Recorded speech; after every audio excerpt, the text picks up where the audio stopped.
rule of law and the rule of law less and the dumbest bill in America. This is Mark Fisher with Mark and the Millennials, and the Millennial today is Garrick Ross. How's it going, Garrick? Great. Happy Monday. Happy Tuesday to everybody in podcast land. That's right.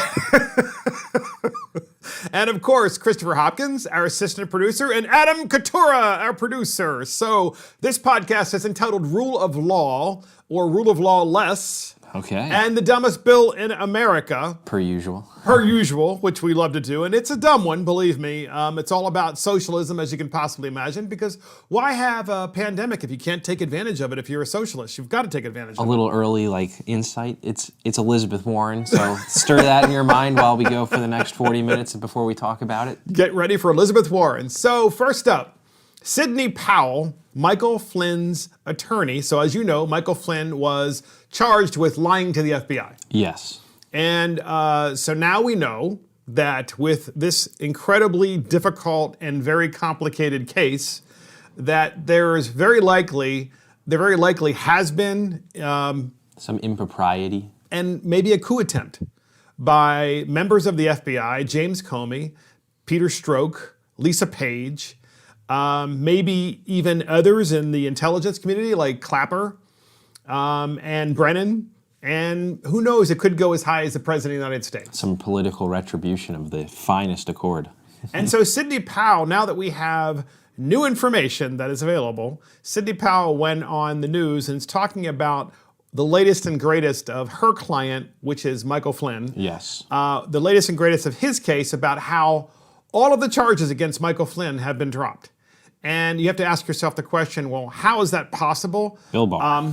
Yeah, so part of it's Bill Barr, but part of it is the fact that we're finally investigating and finding the truth, and we no longer have to worry about the impeachment issue. And there was a couple of independent attorneys in the Attorney General's office who looked into what they felt about the case, some of the facts and revelations that came to light in the last couple of months, and they just decided it was probably a good idea to drop the case. But it's not really, we have to make this clear. It's not because Bill Barr, Bill Barr has investigators who are seeking the truth, because here was a man who was charged with lying to the FBI, and he didn't even realize, I think, that they were setting him up. Obviously, we all know now that they were setting Michael Flynn up. And they were setting him up so that they could basically use this narrative of the Russia hoax and then ultimately remove the president from office through the impeachment mechanism.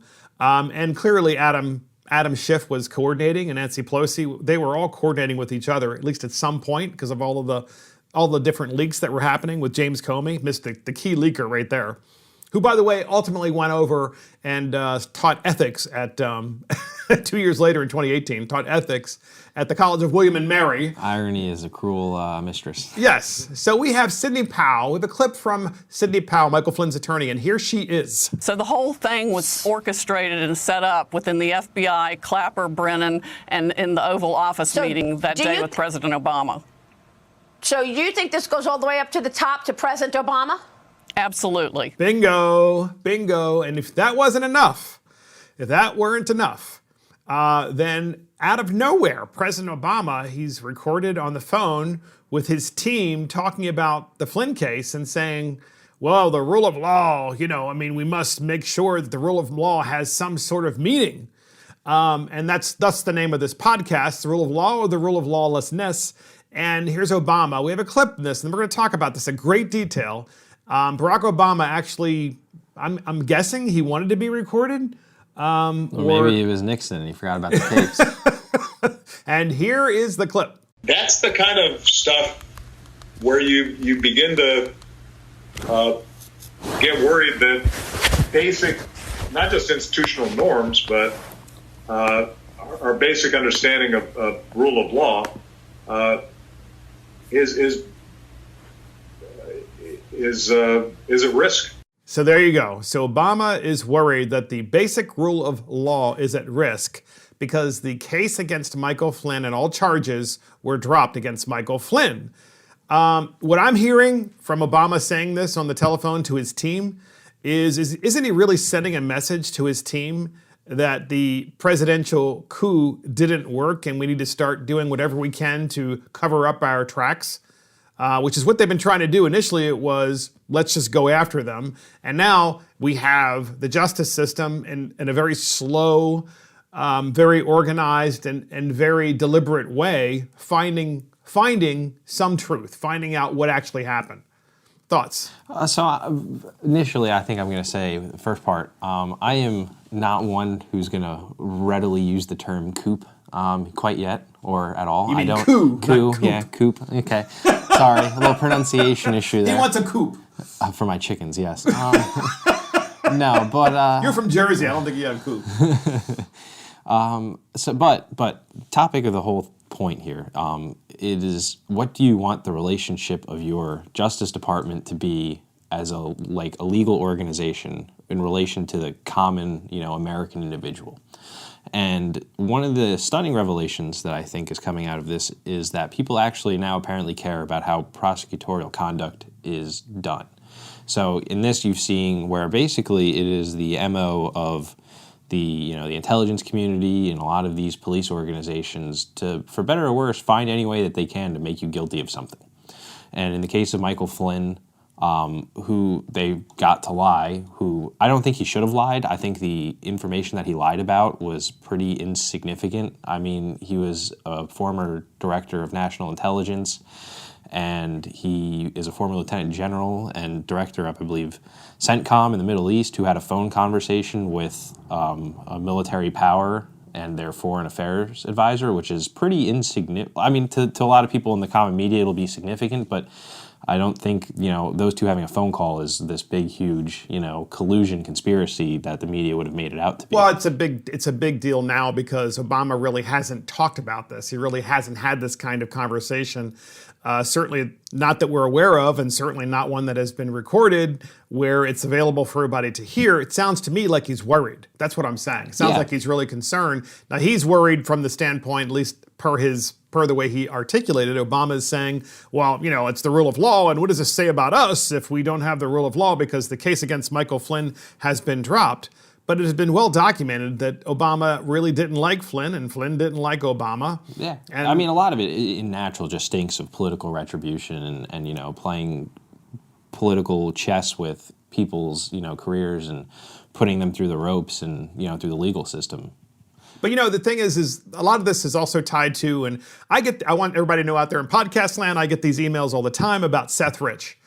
So first of all, we're going to set this up. So who, Mr. Millennial here, Garrick Ross, who is Seth Rich? From my understanding, Seth Rich is a former DNC staffer who was murdered in D.C. 2 or 3 years ago. He was murdered during the election cycle in 2016. So 3.5, 4 years ago. And he was a DNC employee and operative, if you will. And there have been all kinds of speculation, like, well, how did WikiLeaks get the DNC emails? Yeah. So and then he turned up dead like a week or two. The DNC was broken into in 2016, and then there was this whole theory. Well, it was the Russians that broke in, or was there another theory? Was there another possibility that maybe someone actually got the emails from the inside and then provided those emails to WikiLeaks, who then did end up publishing them? Yes. And so there have been a number of different stories and a lot of different outlets. And the latest is in the Gateway Pundit, which reads that for years, the Seth Rich story has been covered up and labeled a conspiracy. However, the Gateway Pundit has reported in numerous incidences and activities within the deep state related to the cover-up of the Seth Rich story. And the Gateway Pundit goes on to say, the Judicial Watch released documents obtained in a FOIL request kind of show a number of different things. The emails revealed the corrupt cops Peter Strzok and Jonathan Maffa were copied in an email regarding a report from the Daily Mail where ex-Brit Craig Murray claimed he traveled to Washington, D.C. and obtained the Clinton emails in exchange in an exchange in a wooded area near American University. And my understanding is that Seth Rich was, of course, murdered in D.C., and there are all kinds of different reports in this particular Gateway Pundit article that Seth Rich perhaps was instructed to do this. He didn't actually decide on his own to copy these emails and pass them off. that he was paid to do so or he decided to do so because someone asked him to. But because he was aware of what he did and the gravity of it, he was a potential witness moving forward, and obviously that was a one witness too many, and was murdered in D.C. And when he was murdered, what ended up happening? Nothing really happened. No one was charged. There was no investigation.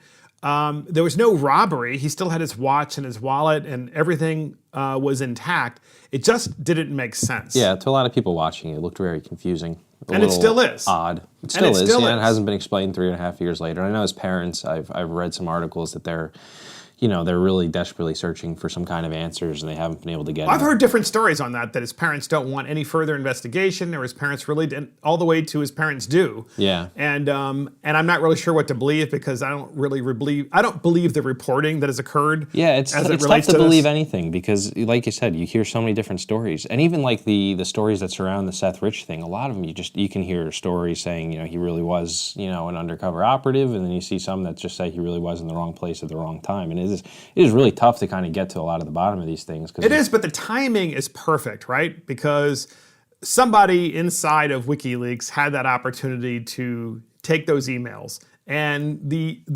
interesting thing is, of course, the deep state said it was the Russians. And of course, we have some evidence pointing to the fact that it was someone on the inside. And I believe that a lot of the Barr investigation and the investigation of Durham and others is going to lead to some pretty stunning revelations. I'm not going to speculate right now what those are, other than to say that there's a lot more. One person who would be able to kind of put all of this to bed without even really needing a comprehensive... Who's that? That would be Julian Assange himself, who is currently in custody in maybe France or Norway, Sweden, some European country where he was hiding in an embassy for 3 years. And how do we know that he hasn't been interviewed already? Well, he is currently awaiting extradition to the United States for a lot of different things. And absolutely. So when he gets over here, it'd be worth investigating. And it sure makes you wonder why that hasn't happened yet. After all these years, why isn't he back in the United States? And because you're right, he's the guy that can certainly answer the question. Well, he was granted clemency in this Ecuadorian embassy in the middle of this country, and so Ecuador doesn't have an extradition order with any of the Western powers per se, and so he was able to kind of get away with sitting there and not having to answer to anybody. But now he's in custody. So Mark and the Millennials, we really haven't spent a lot of time on this particular discussion about the Flynn case, about WikiLeaks, and we haven't spent a lot of time about the deep state as it relates to trying to potentially overthrow a presidency. We haven't, because there is so much speculation, and we're not like conspiracy theorist types, but certainly the increase in reporting that is occurring is really, there are a lot of questions. The number one trending topic on Twitter yesterday is they basically named a lot of the stuff with the Flynn issue. They've dubbed it Obamagate, a play on Watergate. And it had like 1.5 million tweets yesterday, and that's even the ones that just made it through the day. I mean, I know Twitter was just going through their usual deleting. And so there's some fun screenshots of it being at like 1.5, and then 5 minutes later it's back to like 1.1, and then back. That's incredible. It's incredible, but that is but the reason that we're talking about it now is really because a lot of things have kind of popped into the news in the last couple of days that have made a lot of this really interesting. Like you said, people aren't conspiracy theorists. I mean, from most of the last couple of years, I haven't really put too much thought into the Seth Rich case. I genuinely looked at Michael Flynn and I was like, yeah, was he probably entrapped? Yes, but should he have lied? No. But it's like the fact that they had this premeditated, operation where they were like, let's go in there and let's either. It's just that the Flynn case has now been completely deemed an utter hoax and a gotcha case. It was just basic entrapment. And their whole set was to get him fired. Between that and Obama coming out and now starting to talk about, and he sounds actually very worried. The fact that he's actually talking is interesting, because while he does usually do his usual campaign rounds and he talks about things, it is rare in American history for a predecessor or a preceding president to generally get involved in the affairs and to comment at all about the current events, because they had their chance. It's respect for the current administration, and it's respect that he can't help himself. He can't help himself, and of course he always talked about how his administration, Obama's administration, was scandal free, And really, what we're just seeing, I think we're seeing the tip of the iceberg. And as I said, we're not conspiracy theorists, but you would have to be, at this particular point, blind and stupid to not read what's happening and understand that there was some level of coordination between the FBI and the Hillary Clinton campaign, potentially the White House, and potentially even the intelligence agencies. I think what you're going to see is a revelation that, typically speaking, most Americans aren't privy to. And I think a lot of this is because Trump is a very vocal president. Mostly, people have favorites. And when it comes to a lot of these career-oriented organizations, they typically have... Talk about James Comey. We all know that. Yeah. But like people that are... Crooked Comey. People who have careers in these bureaucratic organizations that want to see their, have the level of influence necessary, they maintain their level of influence by choosing somebody that they think is going to win. Is favorable. And in the case of 16, we saw basically the opposite paradigm. That's a fundamental problem. Somebody who wanted to explore... ways to shrink the bureaucracy and wane their influence versus somebody who is about as bureaucratic and establishment as they got. It's a fundamental problem with bureaucracy, is bureaucracies always tend to grow, you're right. And bureaucracies are always about protecting themselves. Yes. And bureaucracies know, as a rule, they can wait out elected officials. Wait out presidents, yeah. Because they come and go. I mean, just and look the bureaucracies don't. An unrelated person, but a related point is if you look at somebody like Dr. Fauci, he can do what he wants. All he has to do is just wait out the president. He's done it for 6 administrations. And there are Dr. Fauci's. Oh, that's a whole other subject, though. That's a whole other deep state issue that we need to talk about at some point. But these are the people who are in bureaucracy. I mean, all the executive directors of every which organization are typically people who have been around for so long. And what's fascinating is they're all like Maryland, Virginia, and D.C. residents for obvious reasons, because the nation's capital, because of their access to the capital. But it's just this cabal of individuals who love the growth of government. Yeah. So, well, next up, Bill Maher, the infamous comedian, if you want to call him that, Bill Maher. He can sometimes be fun and funny. We sometimes defend him. I guess today is a little different. Today's a little bit different because Bill Maher has decided to go, he literally contradicts himself. He's a little, when you listen to it kind of hurts. It's a little cringy. It is. He's talking about the Tara Reade affair. So Tara Reade has made allegations against Joe Biden that he sexually assaulted her. In the 90s. And then asked her, after sexually assaulting her, to take her home or somewhere. And then, of course, this is all over the news. And Bill Maher is now addressing this. Because as everybody knows, the Me Too movement, when it started, it found its crescendo in the Kavanaugh case, where you're supposed to believe women, no matter what they say, no matter who says it. You're supposed to believe them, and you're also supposed to make an assumption that the accused is guilty, without ever having had a trial or investigating, really. Right, without any kind of, including without any facts. Yeah. And so everybody knows out there, Mark and the Millennials take sexual assault and rape and so forth incredibly seriously. Obviously we do, but here's the thing. The Democrats say that they do until there's an allegation against Joe Biden. And now we have... At which point it becomes Trump versus allegation.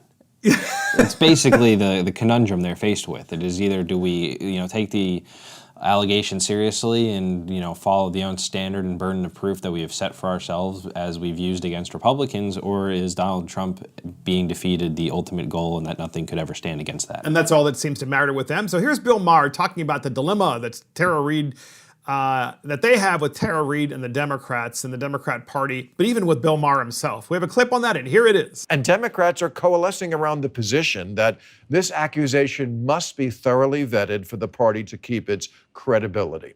Well, credibility certainly is a problem for the party on this issue, mostly because they woke themselves into a corner when they adopted Believe Women as their slogan, when it should always have been take accusations seriously. Kirsten Gillibrand said of the Al Franken allegations, the women who came forward felt it was sexual harassment, so it was. That was never tenable, because believing everything doesn't make you noble, it makes you gullible, and leaves us with a world where Republicans don't care about this stuff, so it's just a unilateral weapon that is used only against Democrats. Trump rides the bus with Billy Bush. We throw Al Franken under it. Where was Bill Maher back during the Kavanaugh hearings? That's what I want to know. That's a recent example, but I mean, think about when they had the Clinton administration and Bill Clinton was being impeached for sexual impropriety while in the White House, and all these things going on. He said, "Believe women" versus "take them seriously." Yeah. Which I think is really interesting because, look, as a father, I have 2 daughters, right? I have 2 daughters and a son. So if either one of my daughters said to me, I was just sexually assaulted, I wouldn't just take it seriously, as Bill Maher had suggested. I would believe them, right? Yeah. But at the same time, I will have to admit that when I hear these allegations, especially on the political stage, it's different, right? Because on the political stage, you often wonder, and we all do, and anyone out there in podcast land who says that any differently, you're clearly not being honest with yourself and everybody else. When someone makes allegations about sexual assault on the national stage about a politician, the first thing you think of is, gee, I wonder if it's politically motivated. And there's more, I think, there are more questions that you tend to ask yourself. Don't you agree? Oh, definitely. I think, I don't disagree with Bill Maher's point where it says, that investigations should be taken seriously as opposed to believe all women. But where I kind of lose or get lost is when they get into this credibility test between parties, where it's one party, it's, absolute, definitely believe all women. But then the second the shoe's on the other foot, it's kind of, we run away and we say, well, we were wrong. We should never have done that in the first place. And we talked about this, 2 weeks ago when we talked about Mika Brzezinski's AOC monologue. Says Biden's accusations are not clear cut. So Nancy Pelosi, and so did a bunch of people who were firmly in the indicting Kavanaugh on the spot. And AOC's saying that since they're not clear cut, she's still endorsing Biden. And my thing is I don't want to do whataboutism where we sit here and we start going tit for tat with this case versus that case. I think that generally speaking, there should just be a similar level of process with all of these things. There should be an investigation. The time should be taken to clear things out and rule of get law to the should bottom. matter. And it should be the rule of law. We have institutions and laws and things that are put in place to deal with these issues, and it's we're always so quick to throw those out and just go on these grab our pitchforks and torches and march to indict and be executioner ourselves, that we just, basically get ourselves into these kinds of conundrums. Where it's funny, interesting, I should say, funny in an interesting way. It's like when Tara Reid, I've seen her interview, and she does come off as very credible. Yeah. Comes off as very credible. Blasey Ford, And Blasey Ford came off as credible, except that she would always forget things. Like she forgot, for example, a lot of important details, but the one thing she did remember is that Kavanaugh was there and he sexually assaulted her, which is entirely possible, of course, and we're not saying it's not. But with Tara Reid, you're right. It's like the Democrat Party, AOC of all people, and Bill Maher of all people, they're now saying, well, this is our guy. We can't lose him. We can't lose him. He's our nominee. What happens? What happens if we do? Yeah, so, it's basically, Donald Trump has become such an enigma that he has gotten Democrats to take a position and then throw it out against him, having the thought of a second term in the White House. And it tells you, for a lot of the people out there, that they kind of overblow the effect that somebody like that has on your life. Well, it's certainly, what do you mean by that? Well, they're basically saying that, Donald Trump is this existential threat to the world by having another 4 years in office. And to all women. And to all women, and to all this stuff. I gotcha. And, that somehow abdicating their own, personal beliefs is fine because he is such this great existential threat. And they would run to every media outlet or run to your home and tell you this in person so that you would never vote for Donald Trump and vote for somebody who quite frankly, from all intents and purposes that I've noticed, most people in the establishment Democratic Party can't take seriously in Joe Biden. Yeah, well, Donald Trump, there's no doubt Donald Trump has been married 3 times. We all know, he has been throughout his life a guy that probably had a lot of affairs. He is pretty reflective of most of America in being married multiple times. But you know what I don't see about Donald Trump? What I don't see about Donald Trump is I don't see him sniffing the back of women's necks and saying that they smell good. And then basically grabbing them from behind, especially by the neck and so forth, pulling them towards him so he can sniff their necks. And we have that on camera with Joe Biden. Yeah. And so he does seem kind of like the creeper kind of guy. We have a second clip, by the way, from Bill Maher talking about defeating Trump above all else. You have to listen to this. Of all people, Bill Maher is saying, nothing else matters but defeating Donald Trump. So Tara Reade, please go away. Listen to this clip really carefully. Here it is. Everybody says, we need to do everything we can to defeat Trump. Yeah, except anything.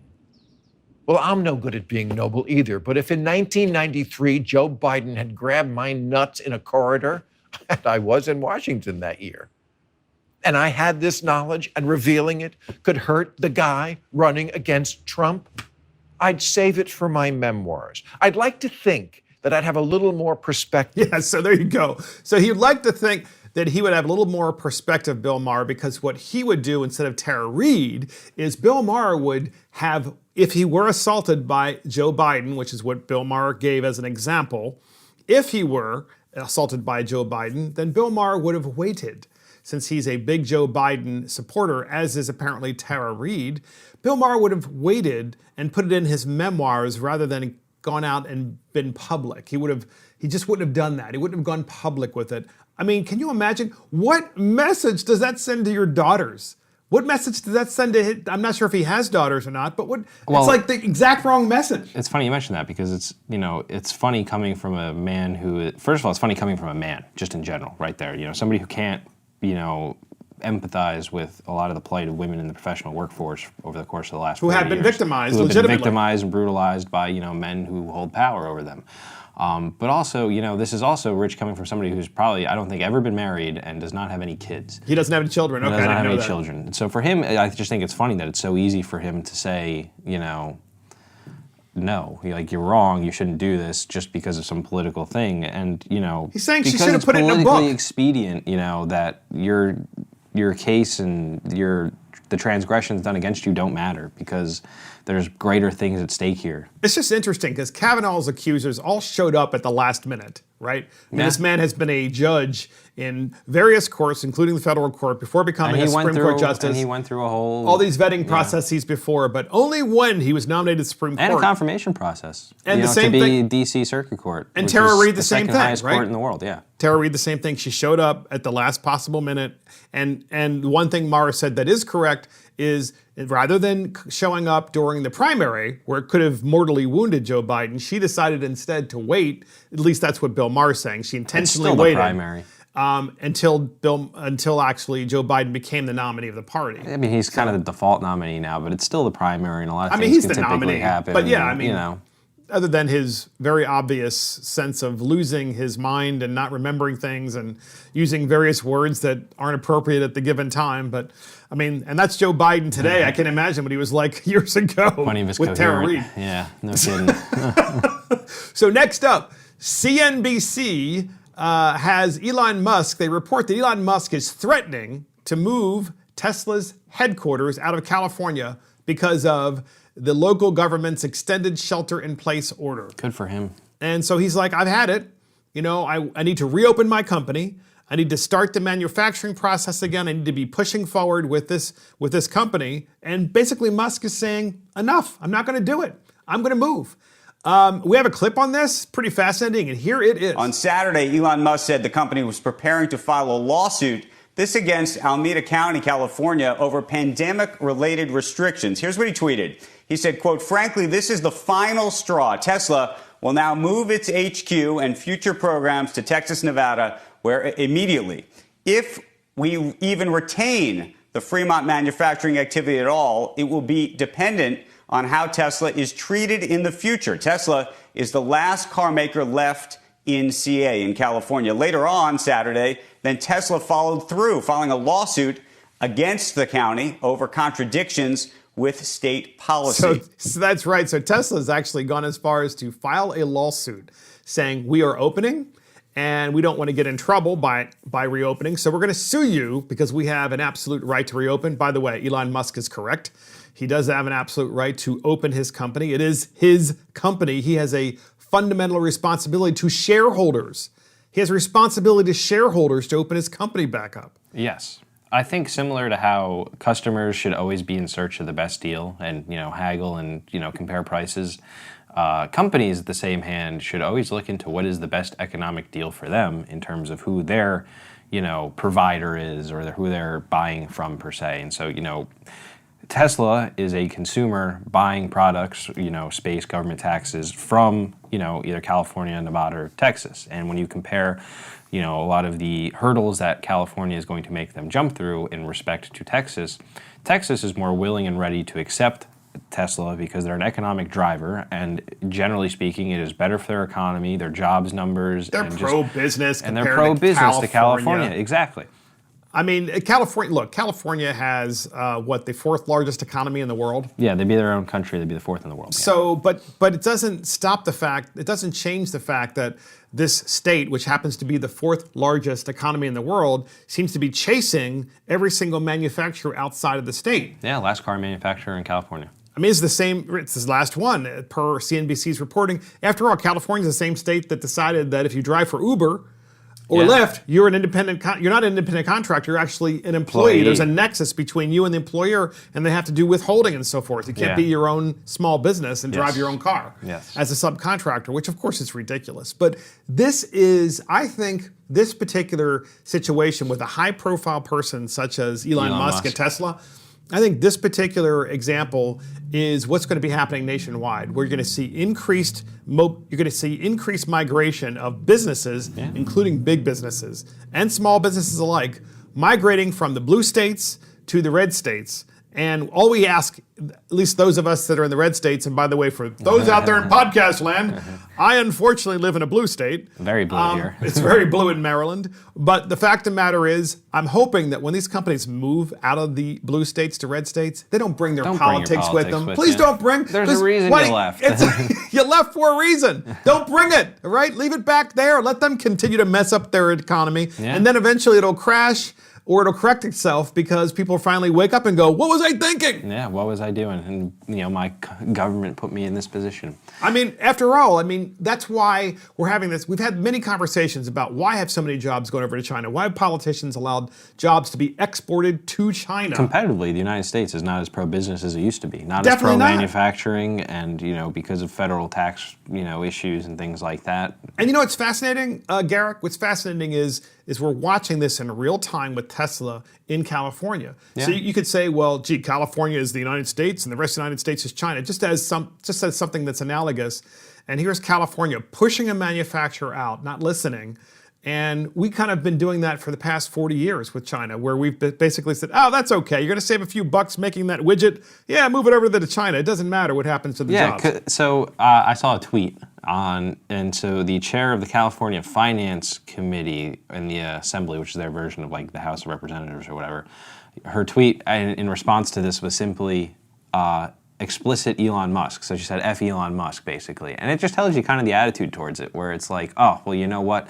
Good, we don't want them. They're anti-worker and anti-union rights and things like that. And it's like, you guys are just so willing to kick out an economic driver, $1 billion manufacturer over some stupid, progressive talking point. But during a time when people aren't working, people need jobs, and so the progressives are still doubling down and they're saying, well, it's because you don't treat people well, so people are better off not working than they are working for you. And you got to think. What are the externalities that Tesla's plant has? So who do they benefit in the local economy? So the best example analogous that I could give you is look at what happened to Long Island and some of those communities when Northrop was acquired by the Grumman Corp in the 90s. These towns that were centered around these plants and these manufacturing sectors became ghost towns, and poverty went on the rise, crime on the rise, economics, people left. And so what you're going to see is a county like Alameda, or in a town outside of whatever Tesla's plant is. I think it's the Fremont plant or whatever it is. What is going to happen in that town? The people who relied on those people making money, they're going to follow the jobs. Yeah. They're going to go where the jobs are. Yeah. That's what people do, right? They migrate to where the jobs are, whereas businesses migrate to where it is friendly to do business, especially small businesses. Clearly, Tesla is not a small business. No. It's a publicly traded company, but they are a company nonetheless that is making a product that apparently is now profitable because they've moved into profitability just at the beginning of the pandemic. I'm sure they're losing money now in a huge way. So that's why Elon Musk is probably hey, look, I want to leave this state. I'm done with this state. But he's been intimating this for a long time anyway. Yeah, it seems he's been going to war with California for a long time. He's quite an interesting character. He's a classic libertarian type. He is a you know? maverick. He is just all for, I don't know, Elon rocking Musk, the boat. Yeah. And rocking the boat. Rocking the boat. Absolutely. Yeah. So get this, podcast listeners, in Albuquerque, New Mexico. In Albuquerque, New Mexico. You ready for this? Albuquerque. It's a great story. It's a good story for a change, right? So a young man who is 19 years old, Jose Nunez, who lives in Albuquerque, he went to the ATM machine to get some cash. People still do that? Yeah, I know. The millennials use Venmo, but apparently Jose Nunez doesn't do that. So he went to the ATM machine to get some cash. And when he went up to the machine, he saw a bag that was loaded with bundles of cash. I mean, just full of cash. Okay. How much money was in the bag? $135K. $135,000 at that ATM machine. That's quite a bit of money to stumble upon there. So before we tell you the rest of the story about this Albuquerque man, Jose Nunez, who apparently doesn't use Venmo, and he has to go to the ATM machine. I'm going to ask our millennial, first of all, we have two millennials, including assistant producer Christopher Hopkins, but I'll ask millennial number one here, Garrick Ross, would you, when you went to that ATM machine, which you wouldn't anyway since you use Venmo, but you went to there anyway, just say, because you happen to be walking by, you see a bag, it's full of $135,000, would you or would you not return it? Oh man, what a loaded question here. The temptation. Why is it loaded? I mean, I'm starting to worry. The temptation would be so strong to just be like, oh my God, nobody would ever know. Nothing would. Just take the money. Well, eventually, I'm sure that sure there's a camera. The Brinks security guard at some point would realize that we need our $135,000 back. But also, Brinks, what are you doing here? Like, you have one job. It is to pick up the money and drop it off. Like, how do you just lose track of $135,000? He has one job, and he can't figure it out. So I think my firm answer, Mark, is I've probably seen this movie before, and I would probably want to get rid. I would probably just mind my own business and walk past it. I wouldn't even because. Either I'm on, candid camera or pranked or whatever, or I picked up some mob money or cartel money, or I'm going to have to give it back anyway. Yeah, so. I don't think the cartel money is going to be, even though it is Albuquerque, I doubt that it's going to be by the ATM, so. Yeah, true. But nothing good would ever come from picking up that money. So get this. So wait a minute, let's ask Christopher Hopkins, our assistant producer. Christopher Hopkins, would you or would you not return the money? I mean, I feel the same way as Garrick, I think. I mean, I probably would return it. Return it. Okay. No, I'm laughing. I'm just laughing. I'm laughing because, so those out there in podcast saying Christopher isn't mic'd, so I've had to yell across the table since we're socially distancing. So the Albuquerque man, 19-year-old Jose Nunez, who found $135,000 at the ATM machine in Albuquerque, New Mexico, returned the money. You know what? Caveat.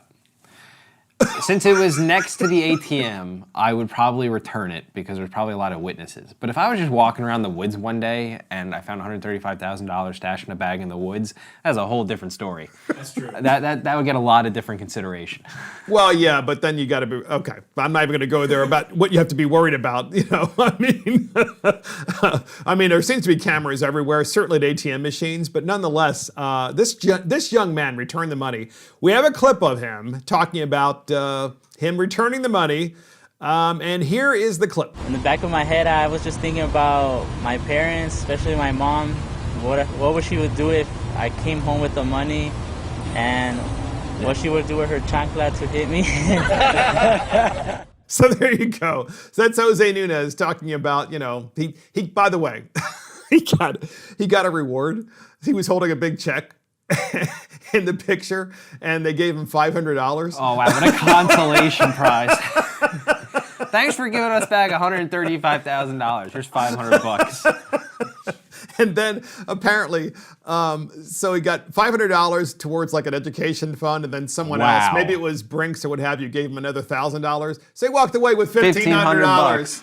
As opposed to $135,000. But I just thought it'd be interesting to ask the Northeastern here, the guy from New Jersey, it's just The good fella guy. The good fella. Yeah, that's why I'm saying, Mark, for my, natural association with the mob, apparently, since I'm from New Jersey here, I know better. I know better than to touch that money. It has been somewhere. That's right. I know a guy. I know a guy. My cousin Vinny. That's right. Oh, that's one of my favorite movies, My Cousin Vinny. Yeah. So, next up, we have the dumbest bill in America. It's the dumbest bill in America. Do we have a lead up, Mr. Assistant Producer? And here it is.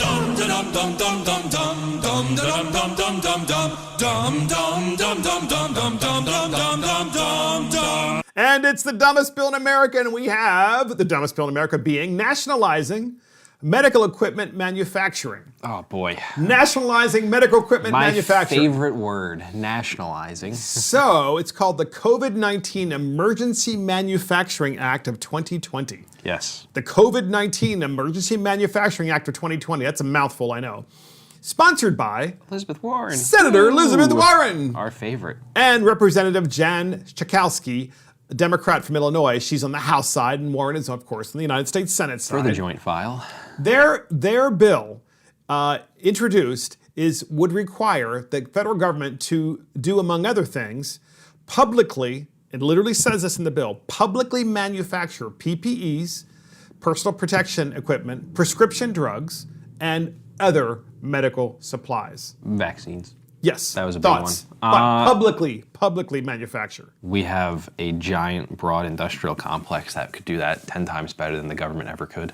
Or we need to bring it back from China. Yes. And of course, by the way, both of those political folks, Warren and Jan Schakowsky, they both say the same thing, which is, we've put all of these jobs over in China, and they're making... You put them there, and you we're would dependent. Put more of them over there. But has she done anything prior to the pandemic to bring those jobs back? God, no. Has she tried to make it easier? Keep kicking up the tax rate, which is the single reason people go over there in the first place. So get this. It says, here's their quote. Here's Jan Schakowsky, Democrat from Illinois' quote. She's the congresswoman who sponsored this bill on the House side, in the House of Representatives. She said, quote, our COVID-19 Emergency Manufacturing Act will ensure we're not held hostage by the private sector or the ill-prepared Trump pharmaceutical manufacturing companies, et cetera, et cetera, et cetera. I mean, the private companies are the bad companies, and Donald Trump is responsible for all of these jobs going over to China, according to these two individuals. So their solution isn't to find a way to bring these companies back to America and to expand the private sector and to make things more competitive and hopefully less expensive and more plentiful. No, their solution is... the government a monopoly. The government becomes now the monopoly making all of this emergency equipment. Terrible. So, it is talk about this. As fundamentally socialist as you can really get in a bill. And I am one who's usually pretty hesitant to just start labeling things communist or socialist, generally speaking. I try to give people the benefit of the doubt. But this is pretty much explicitly saying we are going to nationalize an entire industry under the guise of public health. And I understand that, people perceive that there's a PPE shortage, and for the most part there is. But, that's a whole world issue. That's not really just a United States issue, because we are in a literal global pandemic of the likes that we haven't experienced in 100 years. Because it was the case, right, that people initially would wear masks in hospitals. But by the way, even when you went to an emergency room, let's say that you're having pains and you were having the beginning of an appendectomy prior to the pandemic, and you went to the emergency room, you walked in, no one wore masks up until the pandemic. And now, of course, now they are. Every single individual in that emergency room, and certainly every employee is wearing a mask. And now every single American is wearing a mask. Yeah. For the most part, of course. And there are some states that say it's optional and other states that require it, other states that, Depending. Exactly. Also, I have a fundamental issue. I mean, I know we talked about this, but I have a fundamental issue on this. I just want to tell everybody out there, he's still thinking about that $135,000. That's why he's a little... I would like $135,000. He's thinking about Jose Nunez. It's like, Jose, come on, let's split it. I'm still mulling it in my head. What would I have done? Yeah, but also I hate the way that she characterizes, the private industry and, the government, as well as just pharmaceutical producers. She's saying that they're this big, bad, organization that'll never help us at all, ever, at all, which is terrible considering historical precedent. We already have a passed legislation that effectively does what she's trying to do, but keeps the ball in the private sector's court. The Defense The Defense Production Authorization Act, or DP something something, it basically gives the president broad powers to ask certain private industries to manufacture things. And we've done it all the time. And the most notable success is, of course, World War II. Defense Production Authorization Act, yeah. Which, basically mobilized the entire United States industrial complex in the war effort. And, similarly speaking, the president has used this legislation to make PPE more readily available, and a lot of private companies, charities, and he's the whole leveraged the private sector have to make stepped these up items. to do it. There is I believe firmly in supply and demand. Where there is demand, supply will follow. And you will look at all these companies that have just showed up and they've just said, we're going to start making PPE. And better yet, a lot of these companies said, we're just going to make PPE and we're going to sell them for cost. It costs us 50 cents to make a mask, so we'll sell that mask for 50 cents. And more importantly, we're going to make them here in the United States of America. In the United States. We're going to so create we know the jobs that they here. Work. Yes. I mean, think of the stories that we've been hearing about with getting all these masks from China. Ventilators that don't work, that are made in China. That masks make people that aren't sicker. effective. Yeah. Exactly. I mean, Great Britain got some masks from China, and so-called N95 masks that were defective. Yeah, it didn't work. And so they tested them, and they found out. So, I mean, this is important too, because this goes to the credibility of the United States of America, that we make products and they should be stamped.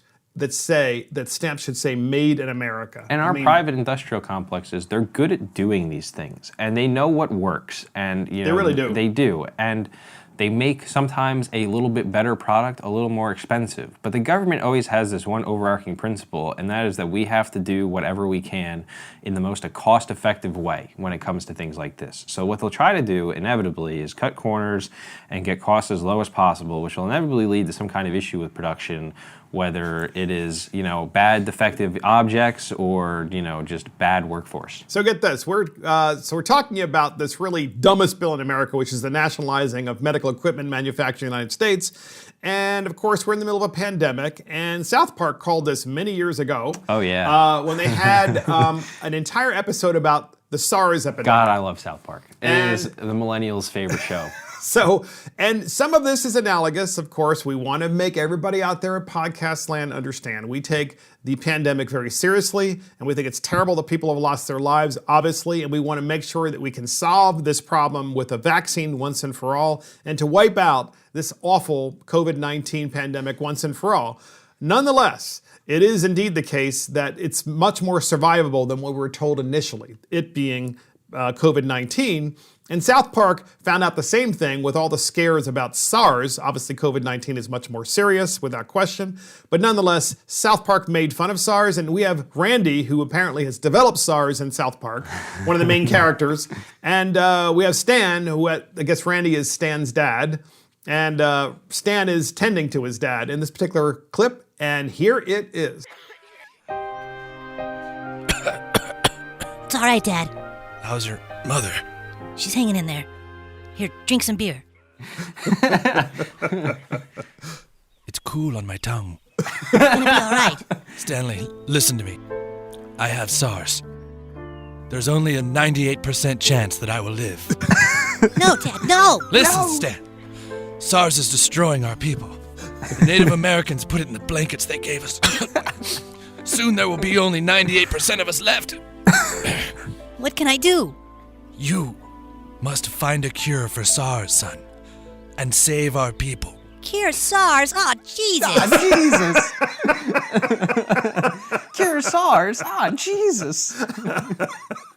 Final thoughts on that as it relates to the dumbest bill in America or the podcast itself. You've got it, Garrick. I'm throwing it to you. It's so genius. I mean, Stan's reaction just kills me. Cure SARS? God, what do you mean? Randy, also best character in cartoon television. I mean, he's just so good at hitting it home. I mean, what else is there to say, really? Well, you know what else is analogous, too, is that apparently the busiest stores in America during the entire pandemic are liquor stores. And so Randy, of all things, is given a beer. It's cold on my tongue. And he goes, thank you, it's cold on my tongue. Something's being revived from the dead with a beer. And that is the dumbest bill in America, which is nationalizing medical equipment manufacturing by Elizabeth Warren, the Senate's biggest socialist, next to, of course, Bernie Sanders. And that's it for Mark and the Millennials. Thank you for joining the Mark and the Millennials. This is Mark Fisher, and thank you to our millennial, Garrick Ross. Always a pleasure. And of course, our producer, Adam Katura, and our assistant producer, Christopher Hopkins. Check us out on iTunes, Spotify, YouTube, Facebook, Twitter, and our website. See you next time.